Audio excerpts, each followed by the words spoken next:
Hello and welcome to the second episode of i386.tv. I am your host, Adam Nelson, and this is Mac. Mac. Yes, Yeah. Mac. Okay. So, for today's episode, what we're going to be doing is we're going to be building a $2,500 gaming PC, and Zach's going to be here helping me to actually build it. Yeah. Anyway, let's get straight into it. So, this is the actual case. It's a Mystique 632. It's from I think it's from Coolmaster, if I remember correctly. Yeah. What made you decide on this case? Well, apart from all the other different cases that you can get these days. Well, it's worth about $150, so it's a pretty cheap case for actually what's out there, and it's got a pretty cool, sleek design. If you look on the back here, there's also some little cool feature. Two little holes so you can stick your water cooling in. If you look in the front here, you go like these doors, they go open, they're like pow, and then you just close them up again, and they just go like that. They just close. The front actually looks like a the front covers and all that sort of stuff. So it's a bit of a mesh design. Yeah, it's a pretty mesh design. Pretty nice to remind you of that, perhaps like an old stereo or something like that. So anyway, close that up. Oh, where's the power buttons on this machine? When you first get out of the case, you think the first thing you see, or the first thing I saw was actually this. So I traditionally thought, hey, that's the actual front of the PC, and that's a bit weird because yeah. Anyway, but do you use a lot of headphones, Zach? No. Okay. Well, I use a lot of headphones, and sometimes like the phone rings, or I need to someone calls me for dinner or something like that. I'm wearing headsets all the time, so if I plug it into the actual headphone jack up here, up the top here, which is where they are up here. I tend to sort of walk away and forget I'm wearing some headsets. Ah, so you end up pulling the case away with you. Yeah, so for some people like myself, could actually tip the case over like that. There'll be a loud banging noise, and like everyone will be freaking swearing, or you'll be freaking swearing, and it's like, oh my fucking god, oh shit, my fucking computer's blue screen to death.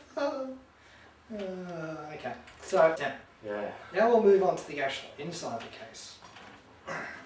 We'll simply just has a little latch here. It also has there's some ventilation in the back, which I haven't seen this on too many cases these days, Yeah. Adam. It must be a new feature they've introduced just lately. yeah, well which one? Actually, Well, the sort of that pop open where it's sort of like you don't have to, no more sliding action, is it? Eh? no more sliding action. It's a lot more easier just to like pop it open with a little latch. Anyway, so that's done. If we go up to, we also have a fantastic new camera. It's above, so we can see the action. Hello. So you can actually see inside the case where you can't see over there. So this is actually inside the case. It's pretty well done out. It's got sort of like screwless sort of designs, as you can actually see here, where it's sort of like, it's very easy to sort of, can you see it there? So you can sort of pop up the actual expansion slots open pretty easily without any force or necessariness or whatever. So it's sort of cooling is in this actual yes. Alright, so Adam, what kind of cooling and ventilation do we have in this It system? actually has two 120mm fans, which you can actually see here and here.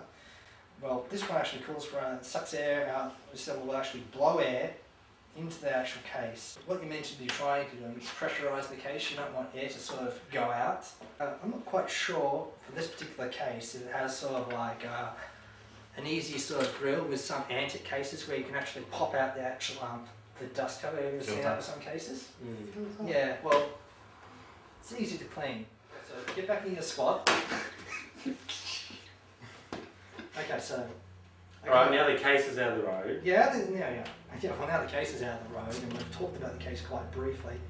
It also, there's plenty of spaces for like your hard drives. There's like 1, 2, 3, 4, 5 hard drives, and it's got 2 here, so there's 1 ports up here too. So that's pretty much about the case. So okay, so we've already looked at the case now, but before we start actually building and installing the actual power supply, we also need some tools to actually build the actual system. So what we need is So it looks like we need a Phillips head screwdriver. Yep. Flathead screwdriver might come in handy. And what's this device, Adam? Well, it's a ratchet.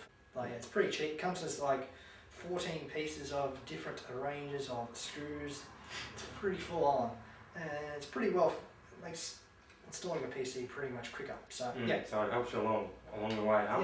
Yeah. So especially with screwing in, just be careful that you don't screw it in too tight, and like particularly if you're screwing in the actual some screws, if you screw them in too tight, you won't be able to undo them, and you might be having a headache a couple of days or so.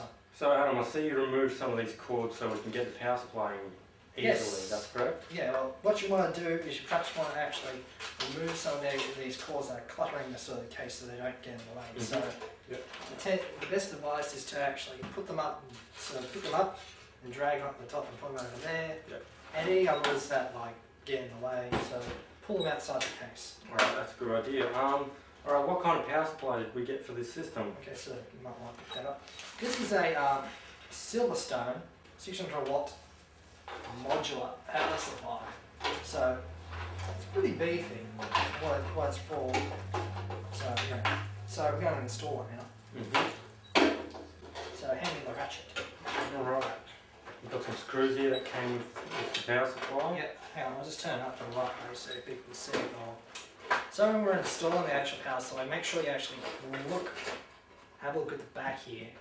Make sure you're putting it in the right way.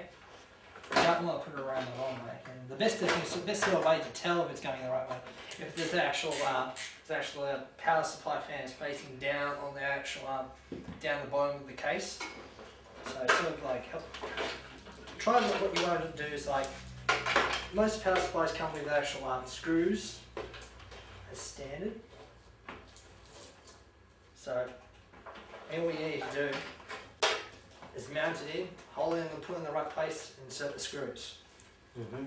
So what kind of power output rating would you recommend for a gaming system, Adam? Well, you probably want to be looking for at least 480 watts to about 600 watts. Yep. But if you tend to sort of want to run like a quad or dual slice sort of system, you might want to consider perhaps a 1 kilowatt power supply system, which probably costs a little bit more, but you guarantee to actually you won't have run into any power problems.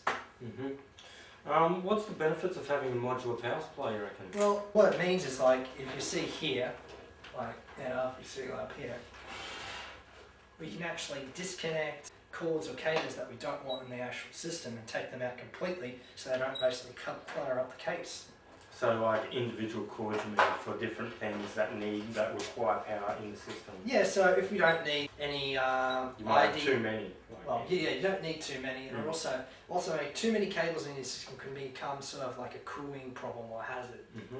So it constricts the airflow. Yeah, well, it can constrict the actual airflow, or like the way the air flows from here to there, the cords can actually get in the way. Right, so what's next on the chestnut? Okay, so have you screwed it all in? Yes, it's all been screwed in. Now, what we probably want to do now we is want we to want to prepare the case. So head over there and perhaps go and grab some screws from the motherboard box. Case. Check that case. Yeah. No, it's not in there. It's not there. It's not there. Okay, so we found the actual mounting screw. There's a little thing like this. We'll probably get a little close up of it later on. And so when we want to actually mount them, there's for your particular board we're mounting. This one's an actual ATX motherboard. ATX motherboard. ATX motherboard. So if you look at your case, you'll actually see a couple of little marks here that you can tell. That's like ATX or something like that. Oh, so they tell you which ones to put it into? Yeah, because if you look down here, just look like little guys. So A1 to A9 means it's ATX. So where's A1 right at the top here? So A3 as well? Yeah, no, well, A3 to A9. A1 to A9. Some people, especially so they put one in one master build computer. So they don't have to deal with some speed. Okay, so now that we've done all that, move on to actually installing a motherboard. So we'll just grab the case. So we chose an Asus for this machine, is that Yeah, correct? Asus seems to be a pretty popular one there. Popular sort of brand. That's the Asus 4PB motherboard. It seems pretty popular. It's a pretty good overclocker too. But I think it only has one PCI Express slot, so you can forget about having some crossfire support and stuff like that involved. For this particular system, we will not be needing it. So take it out. How important is it to choose the right motherboard for the right computer? Well, like I said, if you're looking for like a slice sort of system, like a slide crossfire sort of system, you would need to actually select a system with actually at least two PCI Express slots. Also make sure that you're actually buying the actual right components for the actual system. So we've installed the actual screws now, so now we can actually move on to actually installing the motherboard. So you might want to actually check the actual back here, because this is the in and output port, so the actual back of the actual keyboards and everything goes. So some particular motherboards have a different design, like this one, so you sort of want to take it, just pop it out. Somehow it just takes a little bit of force. Well, you go grab the actual other one. That's in the actual box there. Unwrap it for us. So that whole piece comes out and puts in another that whole frame. piece sort of like comes out and you can just slide another one in. This one seems pretty basic. It actually is pretty much coloured as it pretty much represents like a HP sort of thing. Yeah, so that's removed, we can get rid of that. Chuck that over there. Yep. Should go on that way. Should go on that way, so once we sort of lined up and checked it, so we just pop it in. And it should just pop in. We have a little bit of force. This is a pretty much aluminium case. It seems to be alright, but it tends to be a little bit, you gotta not press too hard on it, then we're gonna like bend the case. Okay, that's sort of popped in now. Pretty much secure. So we pull it back down. Yeah, I'll put that there, so we'll just pop that back in. I'll leave that out. Anyway, worry about that later. So, okay, what kind of motherboard did we choose for this? okay, this is a Zeus or Asus. Well, it's really a Zeus. Everyone seems to call it moving it. This is an Asus motherboard, so Asus 4PB. It's a. So what kind of features does the motherboard have, Adam? Okay, well this board is it's actually ready for the latest Conroe. Conroe, the Intel Conroe Core 2 Duo. So it's ready, fully capable and ready to support this actual motherboard. Yep. It also has 4 additional slots for memory. It has one PCI Express card. That's all we need for this system. It isn't like crossfire ready or nothing. And 4 PCI expansion slots for like your digital TV cards, your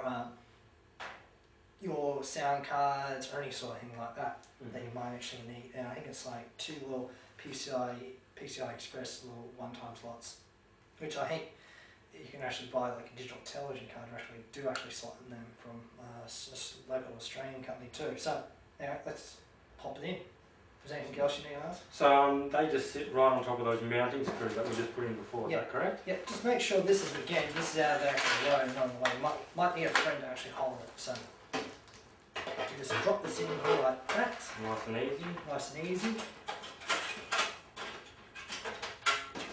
You line up to the actual back and input in and output, so it sort of clips in, makes a little noise. Yep. Then what we need to do, move your head. Move your head out of the road. There'll be some actual mounting screws, which is sort of weird. Didn't actually need the actual mounting screws along here. So now there should be some screws that come for the motherboard, or okay. Yeah, there should be some screws for the motherboard. Let's just have a look which ones we've got here.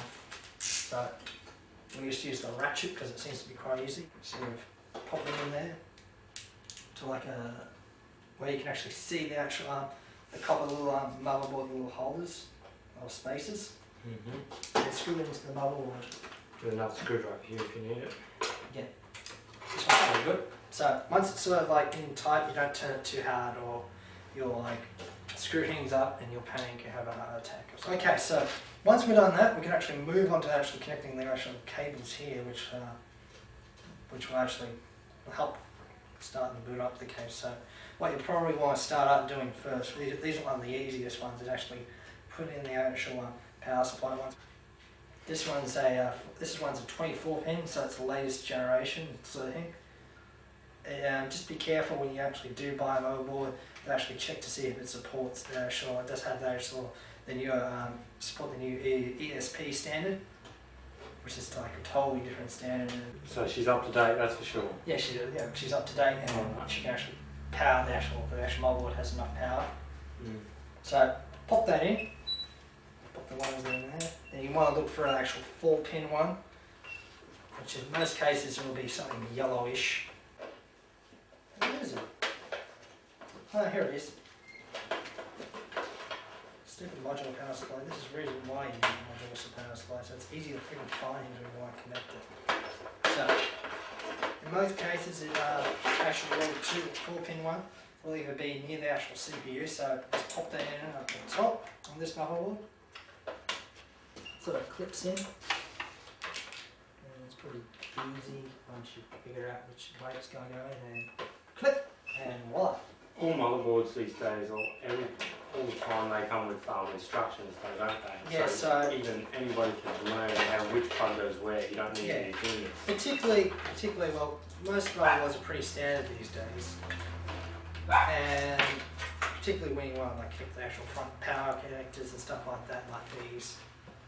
You should be able to figure out once you get the hang of it, but we all tend to forget, so always tend to actually read the manual, which I think we need to actually do now to actually get the front ports. You have to get the manual. The manual will actually have the set of instructions there to actually tell you what is what and what is the actual one for the actual the power button on the front here, what is the one for the actual reset, what is the one that actually has a little power LED, and there's also little indicators on the actual motherboard here. So we'll install these now. Simply line them up. This is the one for the power switch, which is somewhere there. You need to find it. Power switch, yeah. Power switch. So that's sort of abbreviated.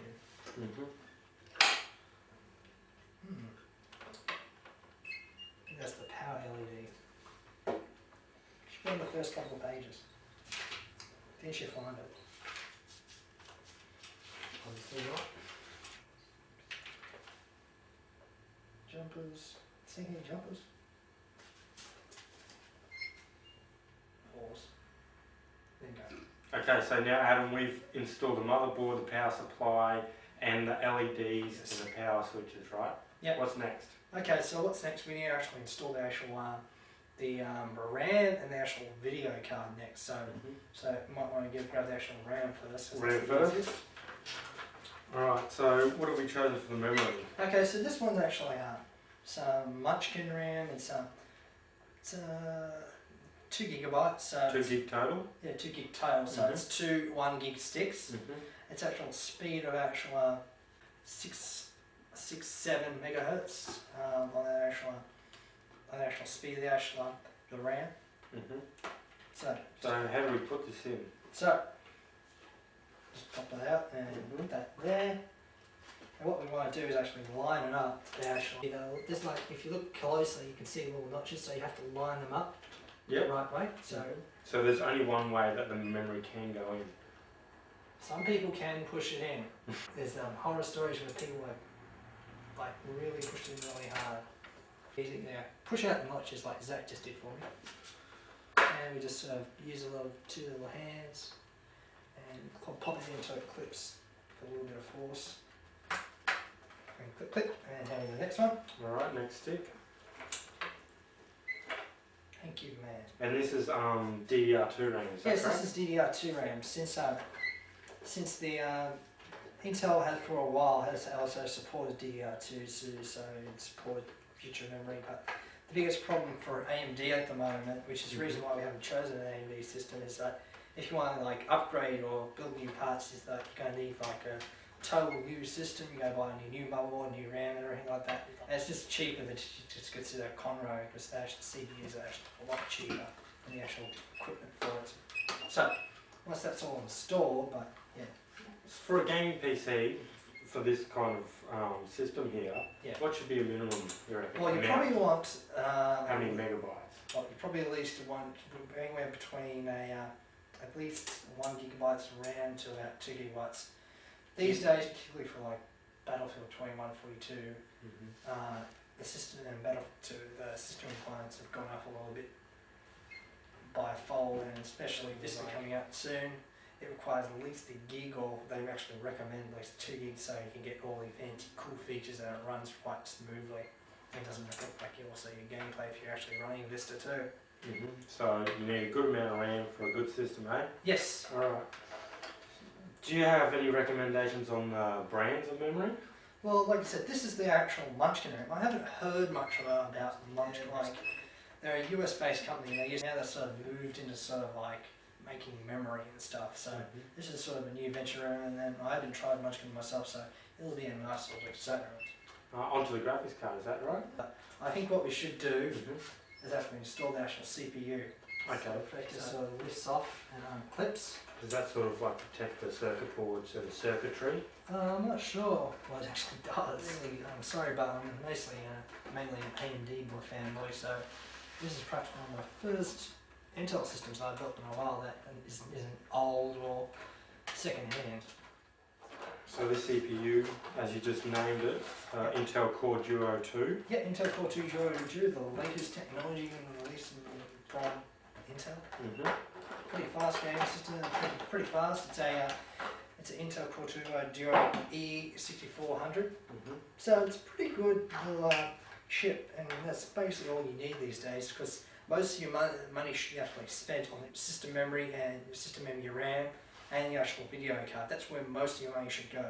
The CPU is only pretty basic, so don't spend a lot too much over, perhaps over like $400 to about $500, depending on what budget. If you've got $3,000 to $400,000 to spend, then it's really up to you. Does all the CPUs, when you buy it, do they all come with a fan? Yeah, well, most of them come with a manufacturer's fan. This one's pretty standard. Looks pretty slick, pretty basic, but they're not all that quite great. Like you can. Is it worth the money to upgrade for CPU cooling? Well, for this particular system, we ran out of money, so we just gone with the stock cooling. You can consider an upgrade later on. It's really no big deal. Is that really for overclocking purposes, you would think? If you're on better cooling or you're having some heating issues, but in most cases you're having heating issues, your systems will be stuffing up or close to stuffing up or something like that. If you live in a particularly humid climate, that's something you might want to consider upgrading the actual CPU. Or if you want perhaps a silent instead, or you want something different instead of stock cooling.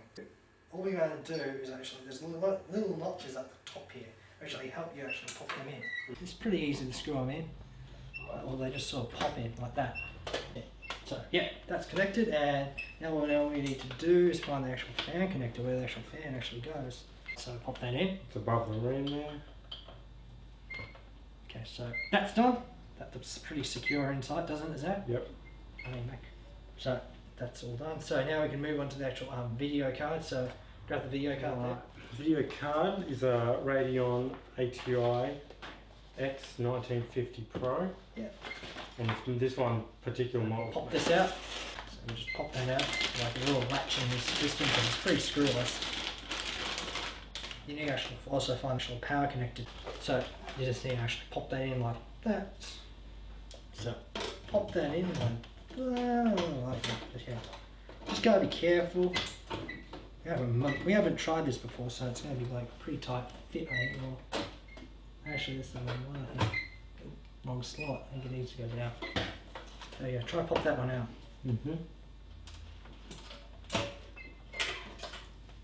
Just taking one of these out. You take one of these out. Put it out there. Put it on actual where the actual top one is.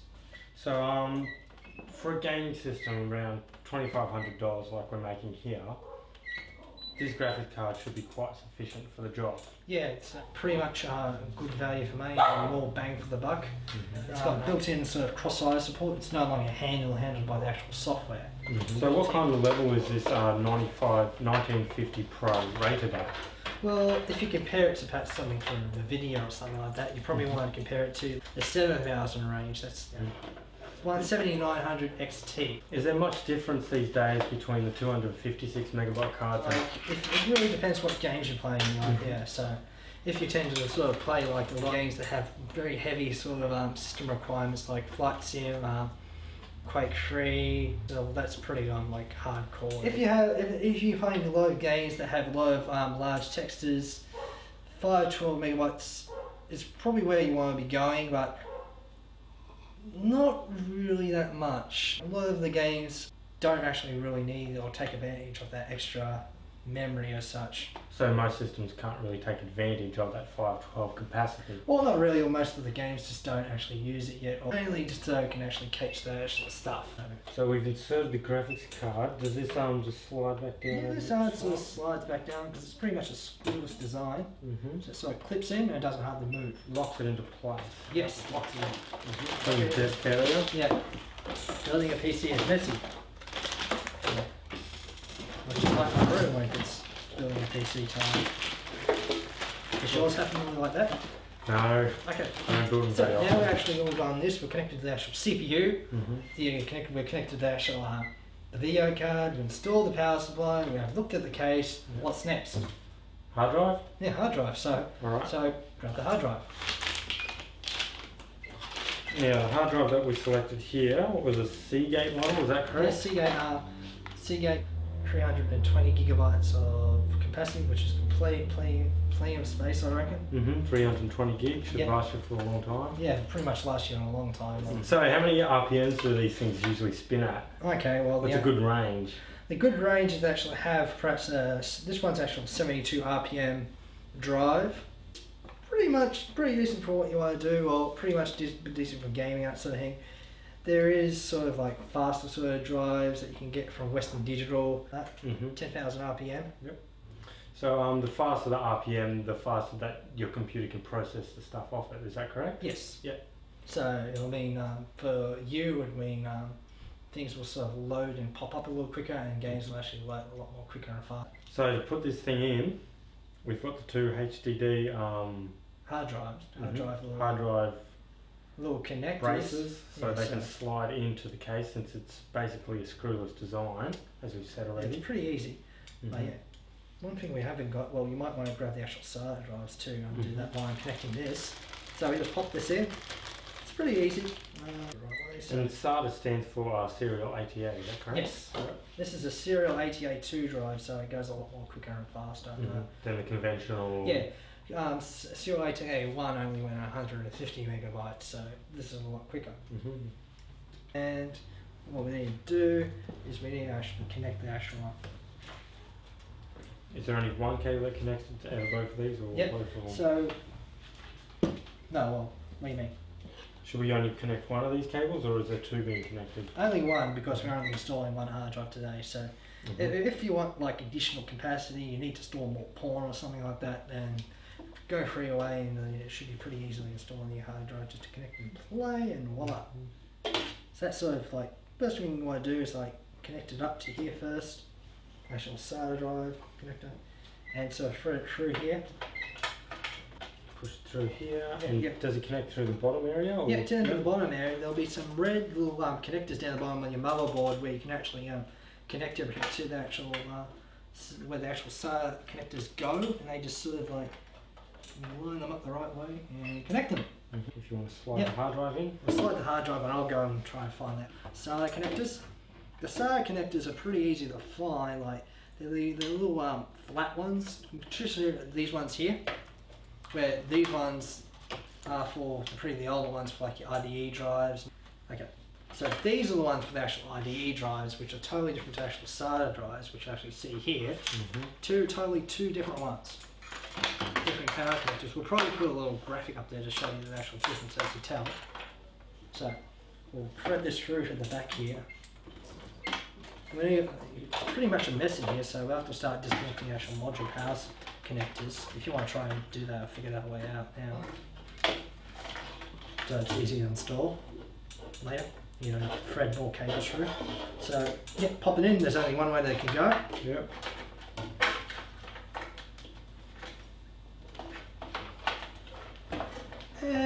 find an empty slot, and just make sure there's no cables in the way. And pop that in. Voila, and click. So yeah, that's done. So we've connected that to a hard drive. Whammo, as Uncle Chopper would say. Now, what's next on the agenda? We've got the hard drive in now. Oh yeah, the actual DVD-ROM and CD-ROM drive. So hand that there, hand that over. All right. So this might require the actual system up right now. Now the actual cables can actually dangle down. Yep, and that sort of pops out. Now this should be able to slide in just like the same way as the hard drive. There should be two clips. Yeah, what we need to do first, actually pop these out. I haven't done it before, so sorry about the squeaky table. Oh, that's how it pops out. So yeah. Much better. Much better, actually. This is how you can actually clean the actual the system out, because it's got, like, you look here, it's got little meshy things, like, so it gets no dust inside. And now we just break this piece out like so. Break that piece out. You might want to use push it in from the back here, the front. Yeah. And this one's pretty basic and pretty easy. You might want to grab the IDE cables out now from over there.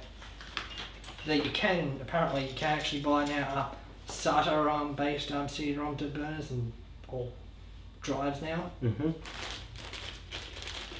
SATA CD-ROM, DVD-ROMs, which are pretty cool.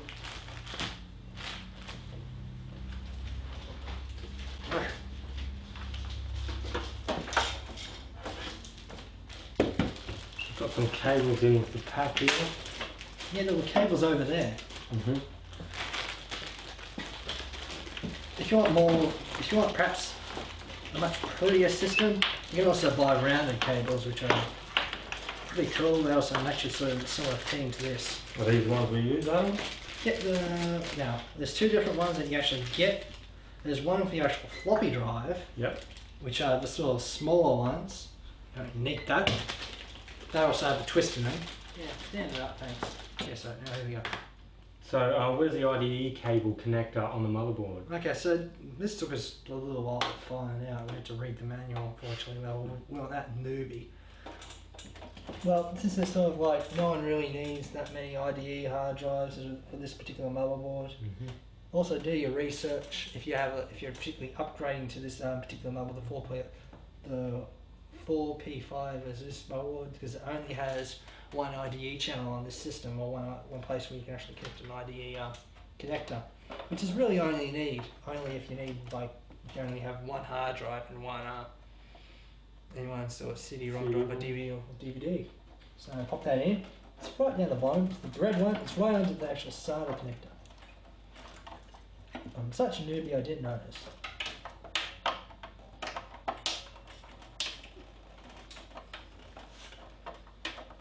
And it's pretty easy to install. It has a little clip, so it should just go in.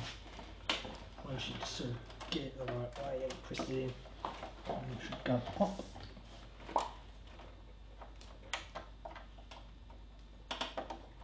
Try the other way. Don't make bang noises. Do not move. You naughty. You naughty. And once that's connected, we can run this up there. Can we install this USB as well? If you really want that extra little expansion ports, but mostly on the top here, you can have, if you really want to have something on the top. Do you think you will? Yes. Do you think you want small? Like this, here's the ones on the front. So you've got the ones on top, then do you have the ones on the back as well? Yeah, you have ones on the back. There's about, look here, there's two here that you can actually connect up. And one little, one for the actual network port. I reckon we should put this one as Actually, well. actually four of them. It also has an external SATA connector, so you can connect like a external SATA drive or something like that. So, anyway, back to installing the actual DVD burner. I'll turn this way around this way. Move that out of the road, over there. and pop this open so people can see it.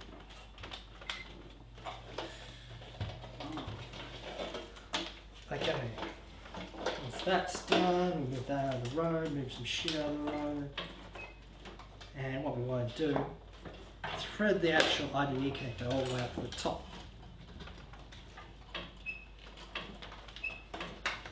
This has a huge bloody graphics card that takes up most of the room. It's just bloody annoying. We just need to get around all the actual cables that the actual system has. You would find this here, Adam, is the actual filter for it. Yeah, it's actually the actual filter. Actually, the entire back and the entire stop moving forward. The actual entire Front panel. Front panel was pretty much encased in sort of like a sort of microfiber sort of filter catch. So that means no dust will enter the system. Yeah, no dust will enter the system once you sort of like lock it up.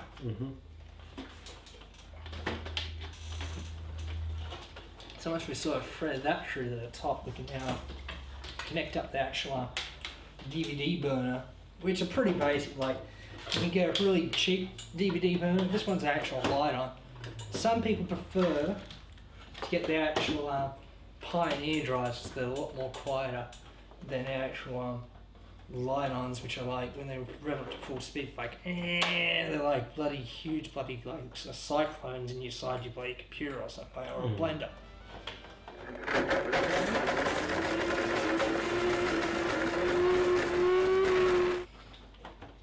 So pop that in, and did I actually put anything in there in the screws? You don't need to because it's self-locking. Oh yeah, nice pointing that out, assistant. So it's self-locking, so that sort of pops in there. Slides in, and then once you do that, you can lock it. Lock it away. Lock it in. All locked. Do you want to phone a friend? Hand me the actual connect to the front panel. Front panel.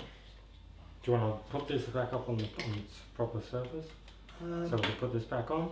Well, first what you need to do is actually find the actual power connector for it and connect it up for me. Like maybe that one. And maybe if you want, you can start disconnecting some of the actual module power supply ones, or disconnecting them all and finding which ones do we need.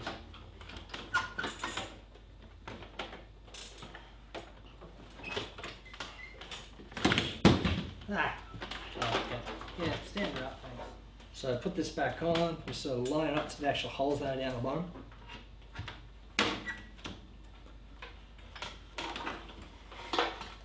Try popping it, can you pop it out a bit? Or is it just because I haven't connected it in properly? No, it looks like you're right. Should we have a slide it forward? Yep, it clips in like that. Yep. That's better. It's all clipped in. Yep, there's the power connector connected. Yep, power has been connected to the Could you CD-ROM actually check to drive. see if everything's connected? Is that for me, Zach? Or Mac? What you need to do is actually go over the system and make sure you've connected all the nothing's come loose or anything like that, or you've forgotten to actually connect like the actual 12 volt 4-pin connector, like for the power supply, which There seems like a few cables we can remove from the power supply. yeah, since it's modular, we can just disconnect them and we'll get rid of them. Then we can start perhaps tidying up the case. Like I hear you bought some like cable ties. Yep, cable ties do come in handy for cleaning up the inside of the computer. So This looks like a pretty sweet case so far. Pretty clean and tidy. we want it Yeah, you might want to turn it the other way or something, or lay it down. easy to see that way. You want to grab those cables underneath so we can lay the machine down. Maybe close the front even. Yeah, because the tents will slide because of those bloody suicide doors. Alright, now does this one need to be connected? Uh-oh. What was that? Nothing, just me going uh-oh. That one's a keeper.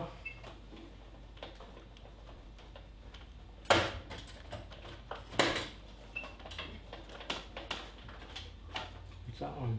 I'm just looking here, like how it's going to close up and that's going to sort of like interfere somehow. I think that's hard drive. PCI Express, don't need. So call out which ones you're pulling out if you want to. I think that's one connected to the PCI Express. Nope. Or is that just a spare one? This is a spare PCI Express that we're removing. Make sure you put them in a box so it's safe so you don't lose them. It can always come in handy for friends even. Yes. They might need an extra one down the track. They also make great sort of necklaces. I don't think Cable so. ties. Ties. Like go to the bloody meeting the actual people. Hello sir, I'm wearing a bloody PCI Express tie today. Very colourful. It's in yellow. This one here I'm removing is not labelled, and I'm not quite sure what it is. Because you don't give a crap. It looks cool. All these different ones are perhaps supporting perhaps a new sort of form factors and different all that, so they just include them anyway. I do believe there's another PCI Express It's crazy. that cannot be removed, since this one is actually plugged into the system. Yeah, well, you might want to leave that out for now and just disconnect the other ones. Find the ones that you actually still get connected and just disconnect the other ones that are not connected. Or so a simple process of elimination.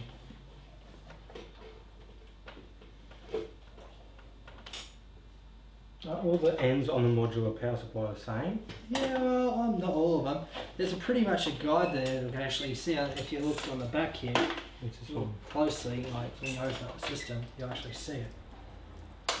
Or we'll put up a little graphic that will actually tell you the actual different actual connectors.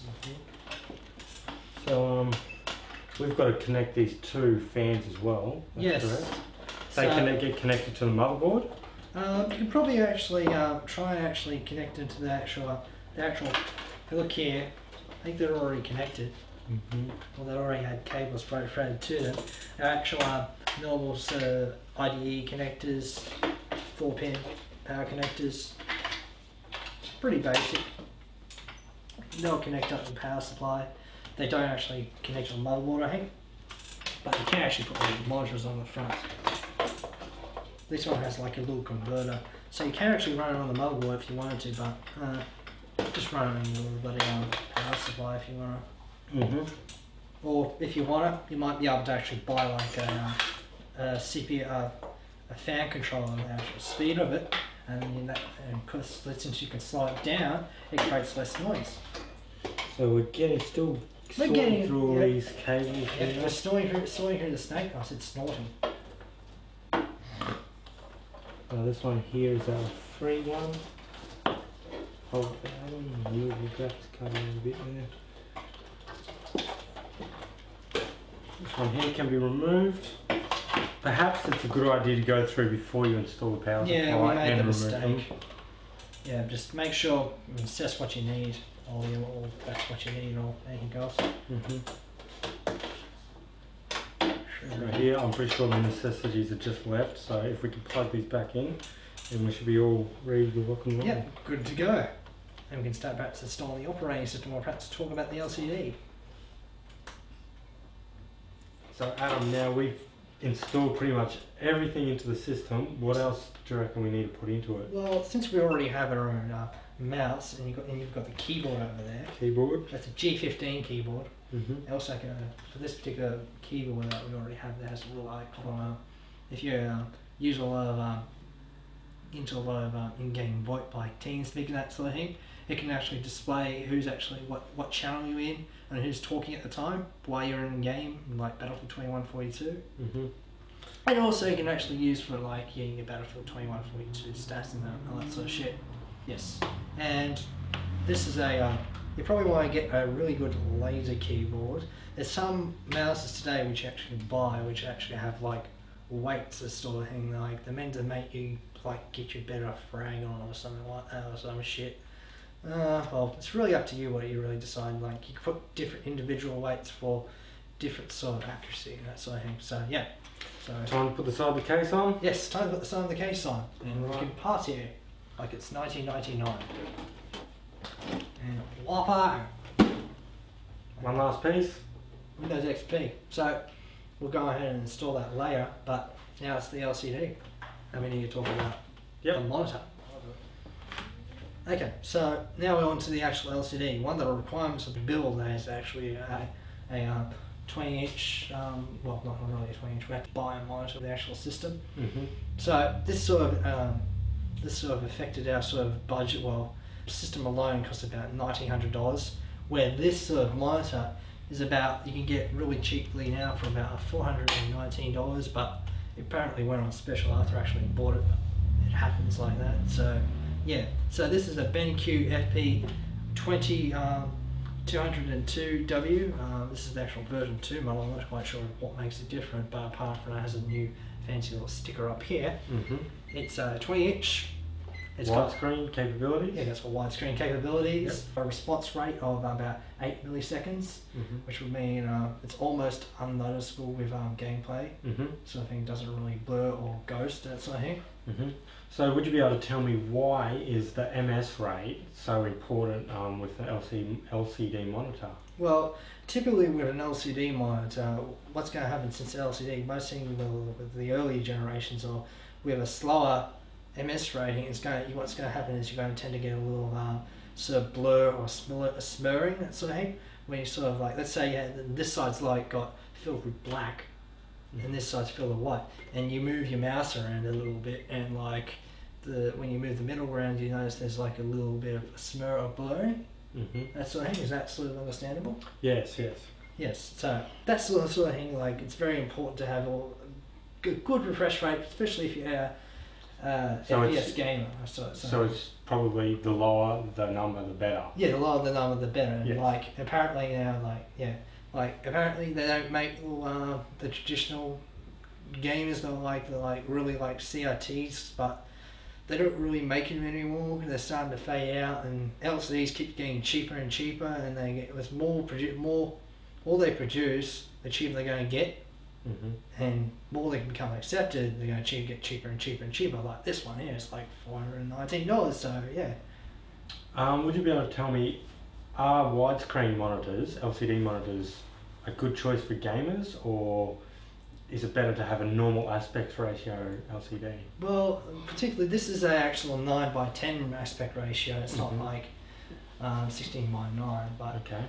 Like if you're into sort of watching a lot of movies, television, or watching, there's all sorts of videos. Watching all sorts of a lot of video. What I suggest, because I have exactly the same monitor for my system at the moment, is like you use a program called VideoLink, which will scale and actually crop the image to actually fit the actual aspect ratio of the monitor, so you don't get like little black bars along the side or at the bottom. So it fills the actual entire screen.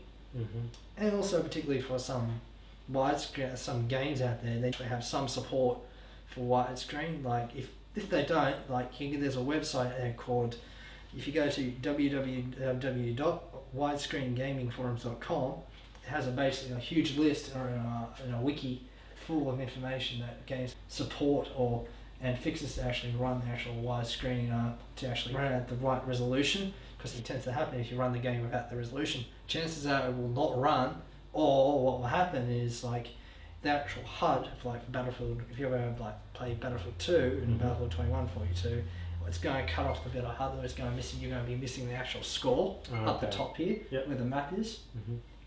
I noticed on this particular model, the buttons cannot be seen on the front. Yeah, well, it's been with a lot of reviews, they seem to find it a little bit hardly confusing, because you have to turn around this way to actually virtually get the right bloody connections. Like, okay, so the buttons are all located down the side of this one. So you're sort of fiddling going.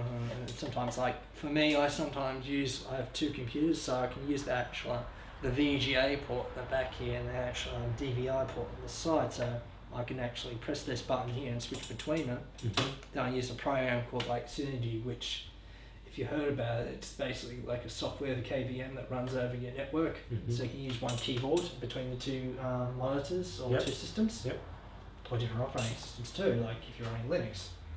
So that's okay, but it tends to be a little bit hard, fidgety. You try and actually find the right button, like you press one button and suddenly you switch monitors, or it's really annoying sort of side little interface. Even though apparently that little sticker there says it's one of This is a good design award, but it's pretty much okay. It's a good monitor, but yeah, I'm not complaining. Yeah, it looks like a nice sleek design. Good for this game system. Yes, Cool. good for the gaming system. Nice and perfect in 8 milliseconds, and cheap and affordable. Just speak before you say it. Okay, get back in your spot. Okay, be composed. Okay, that concludes the $2,500 gaming rig system. So we can go home, install the actual operating system, have a party, do something, and I like to perhaps thank Mac or Zach today for helping me out. Thank you very much. That's alright, mate. Hope all goes well in the future. Yes, I hope it goes well in the future. And remember, kiddies, remember to read the manual, and thanks you for watching and hope to see you again. Make sure to check out the website and the forums. See you on the next episode. And email me. Next time, i3xx.tv, let's search for new content. We visit the Linux conference in Sydney, LCA 07, and also pay a stop off at Molang 2.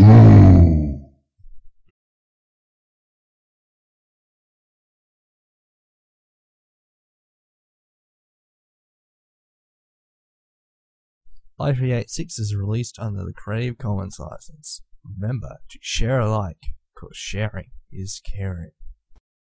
You can stop watching now.